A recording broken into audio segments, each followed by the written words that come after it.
6일 지방선거를 앞두고 준비한 국민공감 2022 경인지역 일꾼은 시간입니다. 오늘은 정영아 국민의힘 성남시장 예비 후보와 함께 출마의 변을 비롯해서 다양한 말씀 나눠보도록 하겠습니다. 안녕하십니까? 안녕하십니까? 네, 어서 오십시오.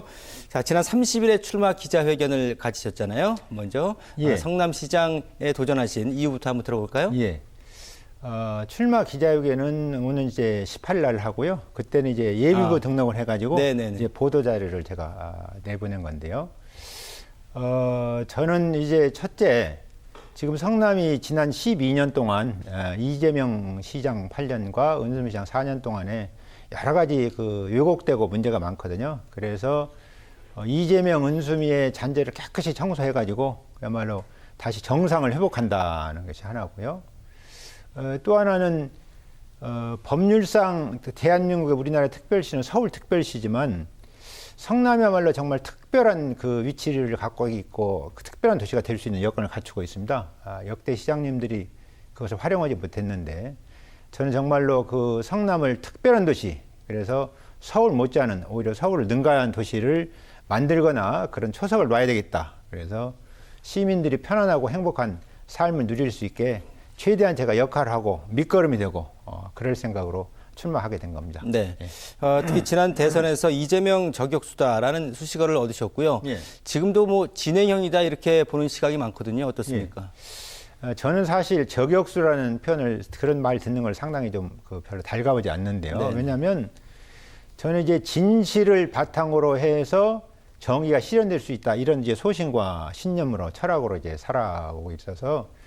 제가 파악하는 이재명이라는 사람은 상당히 질이 안 좋은 사람입니다. 뭐 좀 과장해서 표현하면 입만 열면 거짓말한다 이런 얘기를 들을 정도로 그런 사람인데, 그래서 이재명의 진실, 실체를 국민들이 제대로 알고 그 중요한 대통령 선거에서 표를 행사하도록 해야 되겠다. 그래서 제가 이제 굿바이 이재명이라는 책도 펴냈습니다만은 그것이 제명하게 그야말로 가장 정확한 기본서다 이런 생각으로 활동을 해왔습니다. 네. 예. 자, 그렇다면 이제 만약에 성남시장에 당선이 되신다면 이 대장동 의혹에 대해서 해결을 보실 좀 의지가 강하신 건지 궁금합니다. 그럼요. 네. 제가 변호사 활동을 열심히 할 때 검사님들이 저한테 많이 부담을 느낄 정도로 저 사람은 돈 받은 만큼만 적당히 하면 되지 저렇게 열심히 해가지고 우리를 힘들게 한다 해가지고 이제 좀 싫은 얘기를 많이 들은 다수의 검사님들로부터 저는 굉장히 이제 의지도 굳고 투지가 강합니다. 그리고 진실을 추구하는 그런 성향도 아주 강하고요. 그래서 대장동이야말로 정말 권력자가 가장 큰 그 범인입니다. 뭐 보고 말 것도 없어요. 그래서 대장동 사태에서 권력자는 결국 이재명 시장이었는데 그 실체를 밝혀서 적나라하게 밝혀서 국민들에게 이제 다 공개함으로써 그야말로 그 국민들이 이재명의 실체를 깨달을 수 있게 해야 된다. 그리고 이재명 성남시장 그 후보, 이 대선 후보, 그분의 그 사람의 그 비리는 대장동만이 아니고 굉장히 많습니다. 그야말로 다 이를 헤아릴 수 없을 정도로 많은데 그런 걸 다 밝힐 그런 생각을 가지고 있습니다. 예. 이제 본격적으로 이 후보만의, 장 후보만의 비전에 대해서 한번 얘기를 나눠보도록 할 텐데 첫 번째 나눌 주제는 주거 문제입니다. 이 주거 관련해서는 이제 성남의 지역 현안이 좀 어떤 문제점이 있으며 또 어떤 해법을 관련해서 세우고 계신지 궁금한데요. 지금 이제 성남 분당을 포함해서 성남이 이제 그 베드타운으로 인식이 되고 있어요. 그래서 생산 기능을 대폭 확충해야 된다. 특히 이 판교가 지금 이제 그 판교 하이테크 밸리가 1차 20만 평, 2차 15만 평에서 35만 평인데요. 네. 지금 그거 가지고는 아직 자생력이 없습니다. 그래서 낮에는 이제 사람들이 많이 붐비는데 퇴근 시간 이후에는 이제 공동화돼서 그야말로 썰렁한데요. 지금 그 판교가 우리나라에서 가장 이 그 첨단 단지로서의 그 여건을 갖추고 있습니다. 그 판교가 이제 주변에 좋은 그 생활 여건을 갖춘 주거지 한 가운데 있기 때문에 좋은 주거지 여건을 갖춘 곳에 인재들이 있고 그 인재들이 모여야 그야말로 그 첨단 산업, 지식 정보 산업을 할 수 있는데 그래서 아주 좋은 여건을 갖추고 있어서 이것을 한 300만 평까지 확대를 해가지고 네. 그야말로 미국의 실리콘밸리와 글로벌한 입장에서 이제 쌍벽을 이루는 그런 이제 판교 밸리를 만들어야 된다는 생각을 가지고 있습니다. 그렇게 되면 지금 현재 35만 평에서 지방 세수가 한 1,500여 정도 나오는데요. 예. 아마 이제 300만 평 정도 만들면 그 세수가 이제 그것보다 훨씬 이제 예. 대폭 증가될 것으로 예상이 되는데, 그렇게 되면 성남시 발전은 물론이고 대한민국의 그 국부를 증가시키고 대한민국의 발전을 견인할 수 있는 그런 곳으로 만들 생각이 있고요. 그 외에도 이제 지금 분당이 지금 입주한 지가 89년도에 이제 그 건설을 시작해가지고 91년도 입주가 됐는데, 분당을 전면적으로 이제 여러 가지 도시 기능을 재조정한 그 전면적인 재건축으로 네. 그야말로 강남을 못지않은, 강남을 능가하는 그런 이제 도시를 만들고, 또 이제 수정구 중원구 같은 경우도 지금 이제 재개발 열풍이 불었는데 네네. 그 재개발을 잘 이제 시킴으로 해서 그야말로 그 성남의 아까 그 특별한 도시로서의 장점을 최대한 활용을 하는, 발휘를 하는, 그래서 시민들의 이제 부와 복지와 편의가 증가시키도록, 이제 드릴 말씀 너무 많지만 우선 이 정도 말씀드리겠습니다. 알겠습니다. 자, 앞서 뭐 판교밸리 말씀을 해주시긴 했는데, 이제 대통령직 인수위에서 상임 자문 역할을 하고 계시고, 예. 또 당선인과 판교밸리 관련해서 얘기를 좀 나누신 것으로 제가 알고 있는데요. 예. 뭐 어떤 내용이 좀 오고 갔는지요? 제가 이제 그 방금 조금 네. 전에 이제 말씀드린 그런 내용으로 그 당선자께 이제 말씀을 드렸더니 네. 상당히 이제 반응이 긍정적이셨어요. 그러면서 특히 이제 청년 창업에 아주 관심이 많으셨습니다. 네. 그래서 청년들이 그 주거도 해결하고 그 창업도 할 수 있게 그런 부분을 이렇게 말씀을 하셨어요. 그래서 우리 이제 윤석열 당선자께서 그야말로 이제 그 나라의 이제 선진국으로 진입하는 어떤 그런 이제 산업이라든지 특히 첨단 산업, 그 중에서도 특히 청년 창업에 아주 지대한 관심을 가지고 계셨습니다. 예, 그렇군요. 예. 자, 이제 주거, 뭐 첨단 산업 얘기했고, 이제 또 성남의 주요 현안인 교통 문제가 있는데, 교통 문제가 뭐 지하철 8호선 연장도 그렇고 여러 가지 이제 현안들이 있지 않습니까? 예. 어떤 대책들이 좀 시급하다고 보시고 또 어떤 해결책을 좀 갖고 계신지요? 교통수단이 이제 그 처음에 기차로 시작돼서 이제 주요한 그 대중교통수단이 자동차로 갔다가 다시 지금 그 철도 기차로 가고 있잖아요. 그래서 지금 이제 도시가 제대로 발전하려고 그러면 철도가 이제 많이 건설이 돼야 됩니다. 그래서 네. 지금 이제 수도권의 그 현재 상태에서 지하철이나 광역철도가 머무러서는 되지 않고 좀 더 많이 확충이 돼야 된다고 생각을 하는데요.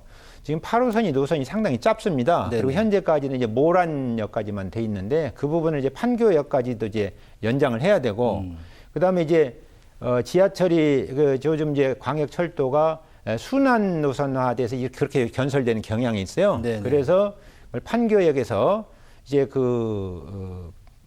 이쪽에 서현동 쪽을 거쳐서 이제 분당동을 거쳐서 이제 그 광주시까지 오포까지 해서 이렇게 지금 하남시까지인가요? 그쪽으로 해서 이제 그 강동까지 이렇게 연결되는 순환 노선으로 돼야 된다는 생각을 갖고 있는데, 네. 2차적으로 모란역에서 판교역까지 연장하는 것은 거의 이제 뭐 아마 조만간 확정이 뭐 될 것으로 예상이 되고요. 네. 거기서 더 나아가서 이제 말씀드린 아까 지금 서현동, 분당동을 거쳐서 오포까지 이렇게 할 계획을 가지고 있고, 그 외에도 이제 여러 가지 이제 도시의 기능 원활히 되려고 그러면 교통 문제 가장 중요하지 않습니까? 네네. 그래서 그 부분에 대해서 저는 이제 남다른 그 관심을 가지고 있고 또 그런 쪽에 좀 감각도 제가 가지고 있습니다. 네. 그래서 그렇게 이제 편의시설을 최대한 이제 편의를 도모하도록 그렇게 하겠습니다. 알겠습니다.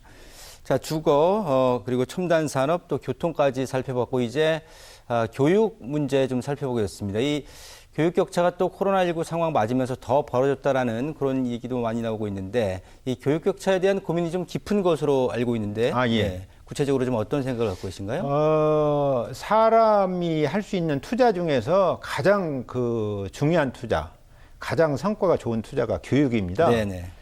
교육은 그야말로 효과도 가장 크고 공해도 전혀 없고, 그래서 다만 이제 교육의 단점이란다면 회수 기간이 아주 긴데요.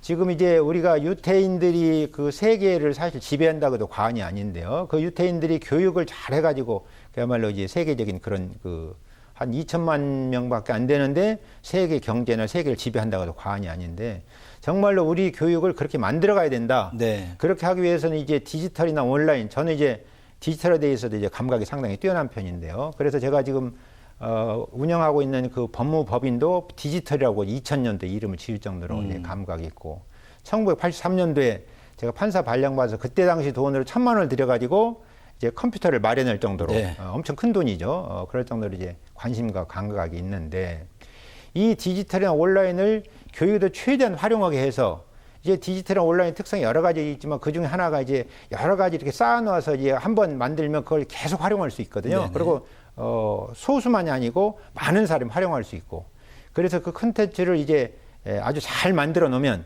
이제 그거 대표적인 것이 이제 뭐 메가스터디라든지 네. 강남구 이제 인강이라든지 하는데 저는 그런데 관심과 감각이 있기 때문에 그것들을 능가하는 그런 이제 인강 시스템도 만들고 더 나아가서 이제 교육을 효과적으로 하기 위해서는 이제 최근 열풍이 불고 있는 거꾸로 교실, 유태인들의 뭐 하브루타, 뭐 네. 서로 토론하는 이제 그런 수업인데요. 이제 거꾸로 교실이 뭐냐면 지금까지는 이제 그 선생님들이 학생들에게 일방적으로 강의를 한다고 한다면 이제 미리서 온라인으로 인터넷으로 이제 강의를 만들어 놓고 학생들이 그것을 이제 미리서 이제 보게 한 다음에 정작 수업 시간에는 이제 학생들끼리 토론하게끔 해가지고 선생님이 그 토론이 잘 되게끔 이제 유도한다든지 네네. 또는 해결이 안 되는 것을 이제 풀어준다든지 네. 그러면 교육 효과가 아주 좋습니다. 예, 예. 자, 이제 마지막 성남 시민분들에게 인사하는 시간, 또 인사 말씀 드릴 수 있는 시간 드리도록 하겠습니다. 예.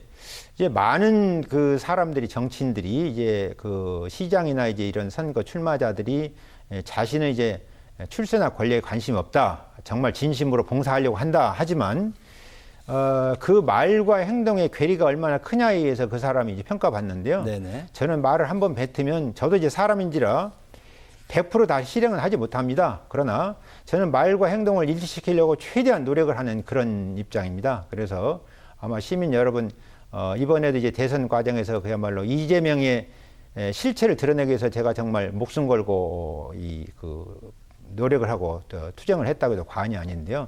정말 저는 시민 여러분들의 삶과 행복과 복지를 위해서 정말 열과 성을 다할 것을 그렇게 다짐하겠습니다. 예.